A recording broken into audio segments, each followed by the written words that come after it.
or Vortex, and thought I'd do a quick video where I'll give another preview of one of the stories in my new short stories collection, Suicide by Computation, which is available on Amazon, Apple Books, and directly from Blurb as an ebook. So yeah, without further ado, this is going to be a reading of one of the short stories contained in the short stories collection called Anthill Revolutionary. So I won't spoil the story, but it's basically about two characters. It's like a exchange, and yeah, without further ado, this will give you like a nice idea of some of the sort of stories that are in the book. And they're all individual, of course, but yeah, just a sort of preview if you want to purchase it. Anthill Revolutionary. The smoke in the room was shimmering red, slivers of light cutting through the deep, heavy smog that surrounded Dmitri. As he took another drag on the spliff in his hand, inhaling deeply and melting into the sofa, the beautiful amnesia would soon begin, the sinking into a deep, almost mythical state of bliss, away from the pressures of the world, an ascent into a realm of pure mental thought, an escape from the anthill, he thought to himself. Dmitri was one of thousands of people living in his own collective anthill, huge housing complexes built to house the ever-expanding population of the Workers' Union, the official title of their party overlords. Socialism in theory, but in practice just another oligarchy, in some ways worse than the previous. At least the previous had no semblance of virtue, Dmitri thought to himself through hazy eyes of half-dream, as he drifted into a semi-conscious detached state of mind, as his friend Igor continued to play somehow terribly abrasive ambient music in the background, though in Dima's current state it somehow enhanced his feeling of being high. After all, when you're high enough, anything can sound good. They were taking a great risk, of course, to participate in such experiments with the psychedelic in their shared living space, but Igor and Dima were men cut of a new mould, experimental, paradigm-shifting mutant freaks, unafraid to question the system. They were smart enough to keep their profile low enough to not land on any part officials' list of subversives. Igor suddenly turned the music a little lower on the sound system, the ambient whale noises and rising synth pads fading into the background a little more than before. Dima, he said, almost as quiet as a whisper. My friend, Dima, when do you think we could be free once more? What do you mean by free? Dima responded. That concept can mean a lot of different things to a lot of different people at different times. That's just it, man. It's a constant paradigm shift, an evolution into some sort of collective unconscious, maybe, moving forward and evolving into the beyond, some realm beyond our understanding. Do you know what I mean? Or is it just stoned ramblings? Igor pontificated, his expression a subtle mix of perplexed and intrigued. Freedom has been a subject for much debate, as you know. I think we both know that in our society, freedom is the freedom granted to us by the party, which has in itself become that great organ from which all other freedoms are granted, like a computer with its CPU. Now, what is a computer without CPU? It's not a computer, that much is certain. You know what I mean? Dima said. His ramblings once more a mixture of intuitive creativity and pure stoned word salad. The drugs were having an effect. But this is exactly where they wanted to go, to explore those mental realms often deemed as out of line with the official socialist doctrines they were well versed in.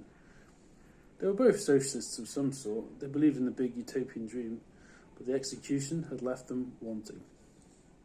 As they both wondered if all the sacrifices they were making to the big organ were really necessary or worthwhile, they were alienated and eager for new ideas. So freedom is the freedom of the individual to assert themselves on the world, to perhaps forge their own path, untrammelled by others, but to also serve the body politic in some way. I think of some great man, some socialist Ubermensch, who forges forward with his passions and serves the people. First and foremost, he builds himself, so that he may build the new man, and thus a new society.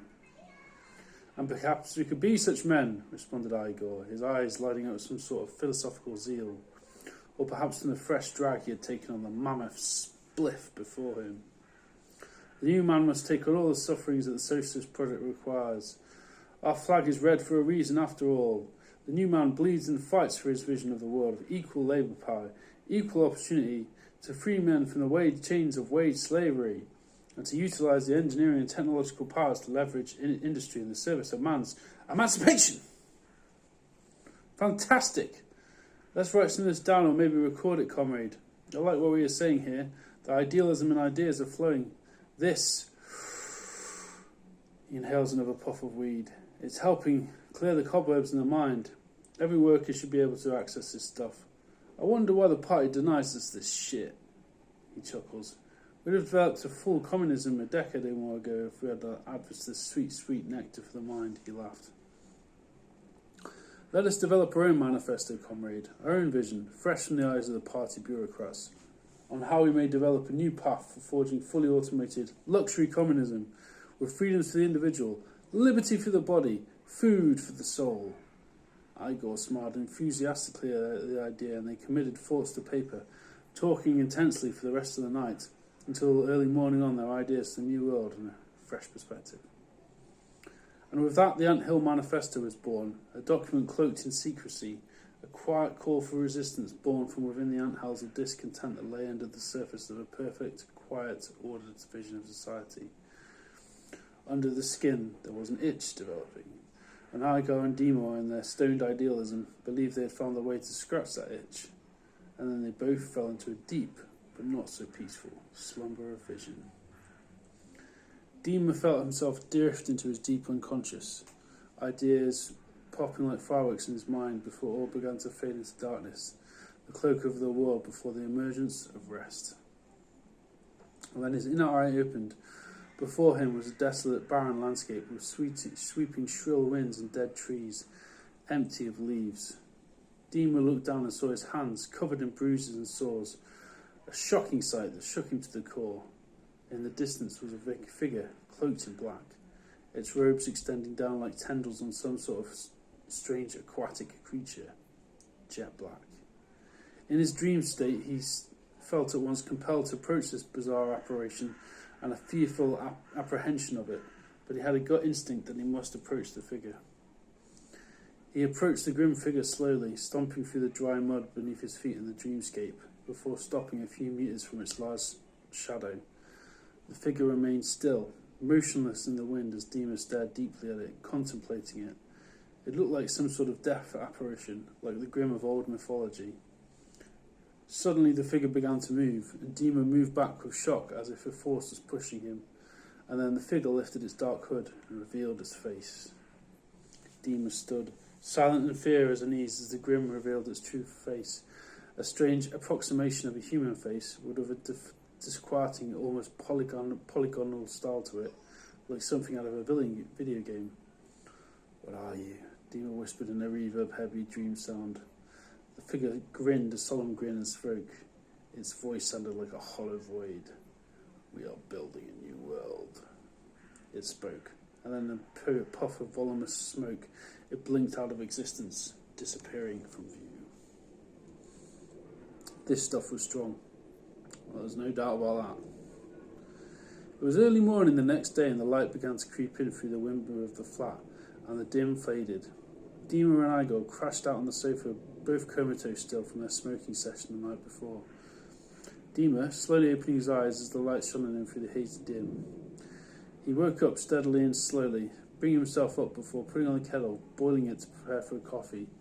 The sound of the boiling kettle suddenly waking up Igor, who woke up in a sort of slow-motion jolt. "That was some strong shit, Demo," he said softly as he scratched his head and began to itch his beard as he yawned. "You're telling me, comrade, I even had some visions last night." "Such bizarre dreams," responded Demo as he buttered some toast and poured milk into his coffee.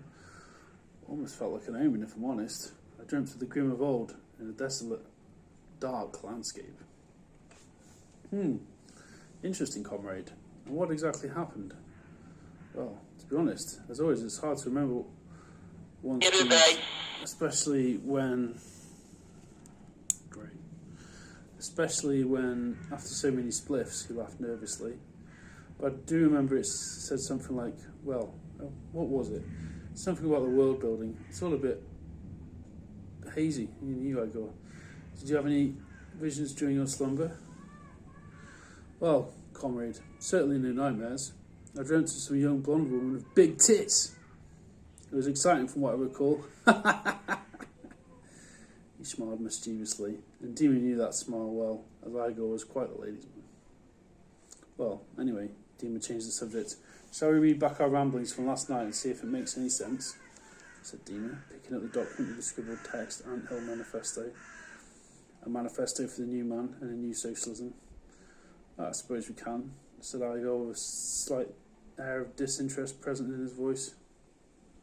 So they studies the writings and thoughts they've been able to capture. There are moments of insight there into the nature of collective struggle, about the individual will and how to deal with the contradictions that can emerge when forming a socialist society in economic and philosophical terms. But also in some respects, too many lofty ideals were present, thought Dima. It was a roadmap for dreamers and dropouts, not real revolutionaries as they aspired to be. They discussed the intricacies of the manifesto for some time, and then Dima looked at Igor and said, I think we should burn it. But what? Why? Dima responded Igor, looking at him with a puzzled, perplexed look on his face. Partly, I think we've been too idealistic with our aims, too pie in the sky.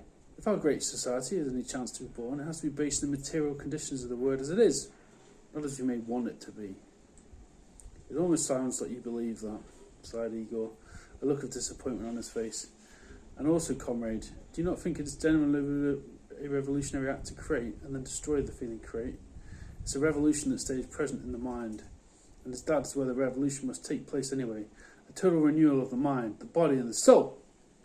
What need will we have for papering our future, when all men will have the power to develop their minds to the point of recalling information at the speed of thought, perhaps even to share it together? Okay, sighed Igor. I have to admit now that you've lost me. But go ahead if you want to burn it. Burn it. But I don't see what the need is. Are you really that paranoid about the police raiding our flat? It's not out of fear that I do this, said Dima. It is out of faith and love of the revolution. And with that he grabbed his lighter, flicked the flint, and in a flash of flames burned the manifesto before him. Their work extinguished in a minute of burning. Igor watched the flames licking as the papers curled up with eyes of disappointment. So it is done. We have held this night in mind, said Dima. It wasn't for nothing, Igor. We have built a new world in our minds. It's all in the mind, after all, imprinted like a tattoo on the skin. Forever marked. That's the one place the party cannot yet infiltrate. Our minds. Igor nodded and slowly fell back to sleep on the sofa, listening to some soft lullaby ambient music on his earphones. Dima stared out the window and smoked a cigarette, and in their eyes, their minds, the revolution waited and waited, like a seed to be planted, a tree never to bloom.